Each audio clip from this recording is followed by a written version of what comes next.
نور على نور، نور على نور. أعوذ بالله من الشيطان الرجيم. الحمد لله رب العالمين. الصلاة والسلام على رسوله وعلى آله وأصحابه أجمعين. الله تعالى hamd sanolar payg'ambarimiz sollallohu alayhi vasallamga salovat va salomlar bo'lsin. Assalomu alaykum va rahmatullohi va barakatuh. Aziz birodarlar, Qur'on o'qib o'rganishlikdagi navbatdagi darsimizni boshlaymiz inshaalloh. Sizlar bilan oldingi darslarimizda ta harfi bilan n harfini o'tgan edik. Bu safar y harfi bilan b harfini o'tamiz. Xo'p, y harfi o'zbek tilidagi y harfining talaffuzi singari debdi. Ya, yu birinchida kelgan, ya'ni mana bu bosh harfi kalimani boshida keladigan ko'rinish ekan va mana bu o'rtada keladigan ko'rinishi, bu esa oxirida keladigan ko'rinishi ekan.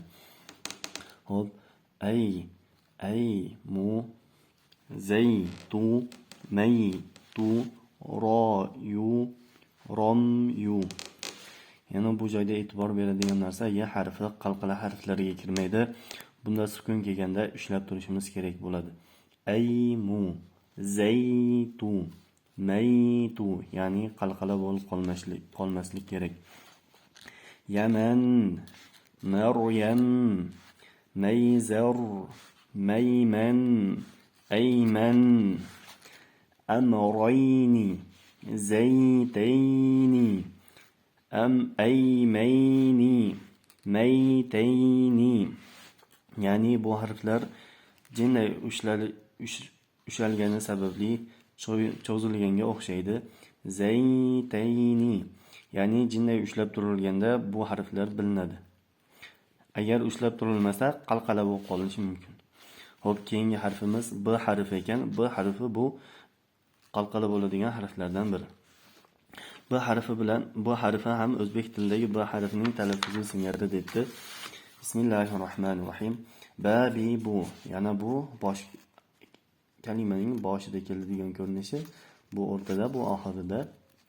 Xo'p, ab, ibnu, ya'ni qalqala bo'lyapti, ko'rib turganingizdek. Ab, ibnu, bintu, mana bu joyda n kelyapti, n ni ushlaymiz, bu n qalqala bo'lmaydi. Ya'ni tevasida kelsa, ko'ryapsizlar, n bo'lyapti, ostida kelganda b bo'lyapti.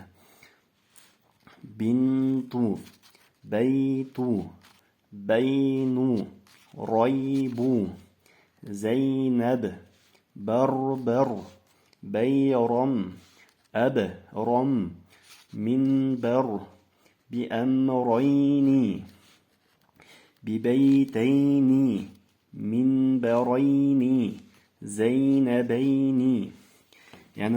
Ya'ni bu joyda ko'ryapsizlar, b harflari qalqala bo'lyapti. Ya'ni bu joyda qalqala bo'lmaganda b harflarining talaffuzi aniq to'g'ri chiqmas edi. Ya'ni ushlab qolganimizda qalqala bo'lmasa bu tiniq chiqmaydi yani. Shuning uchun bu qalqala harflardan biri hisoblanadi. Ab, ibnu, bintu. Yana mana bu joyda qaysi joyda keldi? Abram, b qalqala bo'ladi. Shularga ham yaxshilab e'tibor beramiz, chunki Qur'on o'qiyotganimizda b harflarini qalqala qilib, qalqala bo'lmaydigan harflarni qalqala qilmay o'qishimiz kerak bo'ladi. Bu yerda ro harflari yo'g'onroq o'qilyapti. Sukundagi harflar ushlanib turyapti. Bularga ham yaxshi e'tibor bermasak, Qur'onni ham o'qishligimiz, ya'ni shu muallim sonida qanday o'qisak, o'shanday qilib o'qib ketamiz.